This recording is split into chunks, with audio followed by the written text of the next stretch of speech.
Pork plum meat for today's recipe. So ito yung ating lulutuin ngayon. Bali hihiwain lang natin ito ng katamtamang hiwa para kasya sa 5 katao. Pero ito ibababad muna natin, titimplahin tapos ibababad natin ng mga ilang oras para mas masarap pag ito ay naluto na. At ito tapos ko nang nahiwa-hiwa, bali lalagyan na natin ito ng mga pampalasa. Bawang at sibuyas, light soy sauce, konting oil para hindi dry yung ating karne.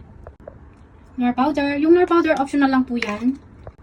Sugar, black pepper, oyster sauce, konting cornstarch para malambot yung karne, some sweet chili sauce para naman may konting anghang. Then mix together, pamasin lang natin para kumapit yung mga pampalasa dito sa ating plum meat.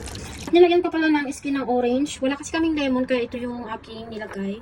So i-mix lang din natin. At simulan na nating magluto. Bali, lutuin lang natin ito, yung katamtamang luto lang para naman hindi makunat yung ating plum meat. Haluin lang natin ito ng haluin para hindi masunog at lutuin natin ito hanggang sa maging golden brown, hanggang sa makuha natin yung pinakagusto natin na pagkakaluto ng ating karne.